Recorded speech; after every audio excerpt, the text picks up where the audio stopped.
Assalamualaikum warahmatullahi wabarakatuh. Perkenalkan, nama saya Devina Permatasari dari Tadris IPSB.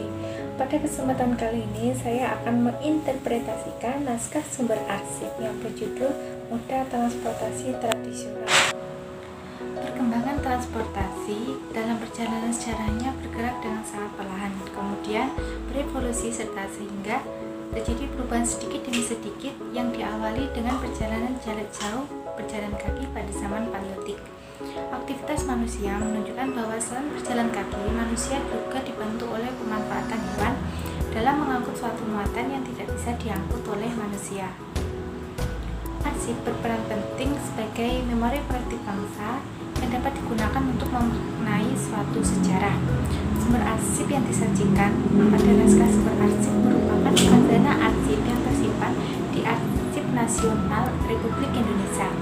Sumber-sumber arsip yang tercipta pada masa kolonial dikelompokkan sebagai arsip kolonial atau berasal sejak masa VOC yang dilanjutkan dengan pemerintah Hindia Belanda. Sedangkan sumber arsip yang tercipta setelah kemerdekaan Republik Indonesia dikelompokkan sebagai arsip Republik. Pada awalnya, transportasi dilakukan oleh orang dengan menggunakan tangan dan kaki. Setelah adanya inovasi dalam transportasi, maka pengangkutan barang dilakukan menggunakan pikulan atau tandu. Kemudian setelah manusia mengenal teknologi penjinakan hewan besar, perkembangan selanjutnya yang lebih krusial adalah ditemukan roda yang terjadi secara tersendiri di berbagai tempat dan waktu yang berbeda. Transportasi dikelompokkan menjadi dua, yaitu transportasi tradisional dan modern.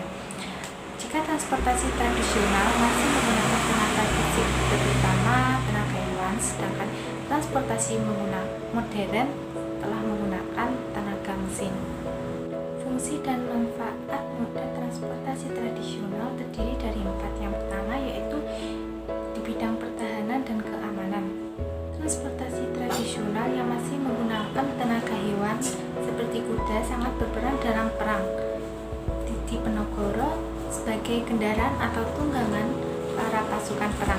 Pada masa perang Aceh, kuda juga ikut dalam proses terjadinya perang Aceh yang digunakan sebagai alat untuk mengangkut perbekalan dan persenjataan. Yang kedua yaitu di bidang pemerintahan. Kereta kencana tempo dulu merupakan alat transportasi sultan-sultan atau raja-raja selama menjalankan pemerintahan serta acara ritual kerajaan. Kesultanan atau kerajaan yang ada di Indonesia selalu identik dengan kereta kencana. Kereta kencana ini juga digunakan untuk mengantar raja atau keluarganya ke acara atau ritual penting.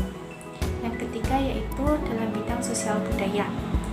Alat transportasi yang menggunakan tenaga hewan sangat mempermudah dalam kepentingan sosial budaya, seperti mempererat persaudaraan dan hubungan sosial kemasyarakatan antar daerah melalui pekan kesenian dan budaya serta pameran dan pariwisata. Yang terakhir yaitu di bidang ekonomi. Transportasi sangat penting dalam menunjang keberhasilan pembangunan, terutama dalam mendukung kegiatan perekonomian masyarakat dan perkembangan suatu wilayah, baik di daerah pedesaan maupun di perkotaan. Peran transportasi sangat penting bagi suatu daerah karena menyediakan akses bagi masyarakat untuk memenuhi kebutuhan barang dan jasa sehari-hari untuk meningkatkan kehidupan sosial. Contoh moda transportasi yang masih menggunakan tenaga hewan yaitu seperti delman, bendi, sado, cikar, andong, tokar, sapi, kerbau, dan kuda. Perlu kita ketahui bahwa pada zaman kolonial masyarakat menjadikan kuda sebagai sarana transportasi yang menempati posisi yang paling penting karena kuda melambangkan maskulinitas atau keperkasaan dan kekuatan. Alasan utama kuda menjadi pilihan utama orang pada zaman dahulu adalah karena kuda merupakan salah satu hewan yang memiliki kekuatan besar dan mempunyai daya jelajah yang luas serta dapat digunakan dalam berbagai medan. Selain itu, kerbau yang digunakan untuk memenuhi kebutuhan nutrisi makanan di negara-negara Asia juga digunakan tenaganya sebagai alat transportasi.